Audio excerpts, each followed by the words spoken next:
A reading from Matthew's Gospel and chapter 28. Now the 11 disciples went to Galilee, to the mountain to which Jesus had directed them. And when they saw him, they worshipped him, but some doubted. And Jesus came and said to them, All authority in heaven and on earth has been given to me. Go therefore and make disciples of all nations, baptizing them in the name of the Father, and of the Son, and of the Holy Spirit, teaching them to observe all that I have commanded you. And behold, I am with you always to the end of the age. About 22 years ago, I stumbled into the world of Christian ministry and was appointed to be minister of Salem Baptist Church, which is in central Cheltenham. And one of the very first things, if not the first thing I did as a newly minted minister, was to go to a meeting of the Baptist Missionary Society, which was to be held in a small chapel on a housing estate on the fringes of Cheltenham. So I went along. So I turned up to go to this meeting. And because I was a Baptist minister and not an Anglican, I wasn't wearing any of this stuff. I was dressed entirely normally, just nothing extraordinary, because I don't really like to wear extraordinary clothes. And I shuffled into the meeting and was chatting to some people as I queued up for the obligatory cup of Palish tea in green china cup and saucer. And as I was talking to the people before the meeting began, they started talking about the new minister of Salem Baptist Church. They were wondering who it was or what this minister was like. Who was he, they thought? And I listened to some of this back and forth for a while, quietly amused, and then eventually said, well, I know something about him. Oh, they said, why? How do you know? And I said, well, because it's me. And then there was a flurry of questions and so on and so forth. Now, if I'd gone in holding a large Bible and marching up to the platform at the beginning of at the front of the building to talk to the minister of that church, they may have guessed who I was, but I didn't. I didn't want to do that. I just wanted a cup of tea. And so there was nothing which gave it away. A few years later, I had another similar experience in a halls of residence that was somewhere on the outskirts of Oxford.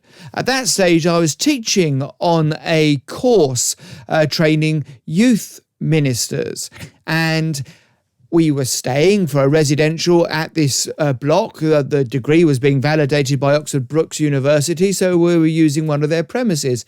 And I was queuing up to get my tea. Not my tea, my key this time. My key. And as I was queuing up, I was chatting to one or two of the people nearby, and they told me how they thought this would all work out. Well, they said it would be pretty easy, and what we'll do is we'll just mess around, we'll enjoy ourselves, the student life. And then maybe, on the night before it's due in, we might think about writing an essay, and how difficult can it be? We'll pass easily. And I said to them, I'm not sure it would be that easy, surely, to do that. What makes you say that, they said.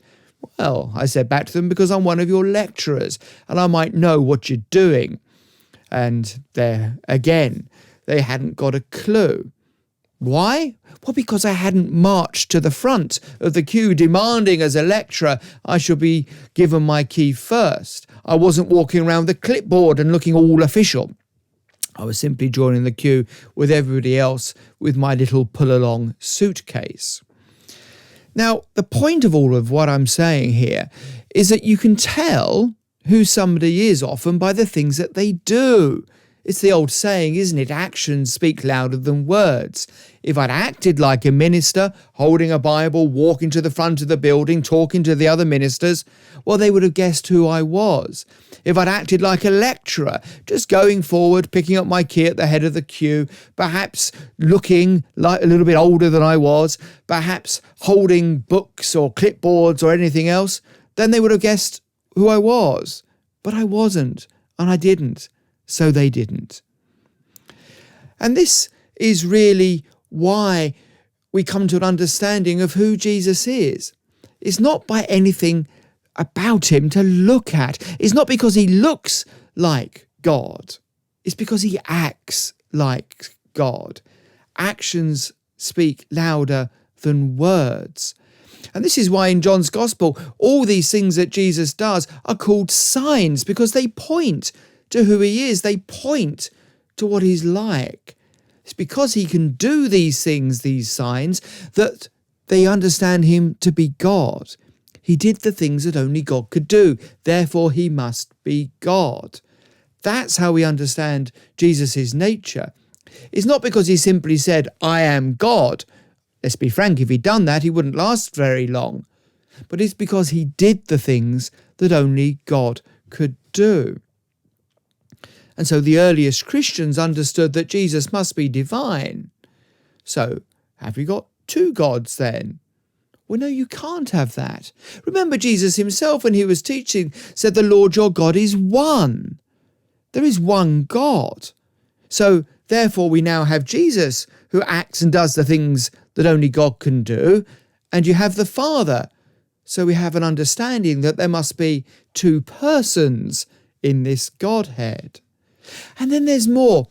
You see, there's also times when the Holy Spirit also seems to have a personality. What about this from Isaiah 63? But they rebelled and grieved his Holy Spirit. Therefore he turned to be their enemy and himself fought against them. Where is he who put in the midst of them his Holy Spirit? So is the Lord now three? Father, because we understand the Father to be God. Son, because Jesus does the things that only God can do.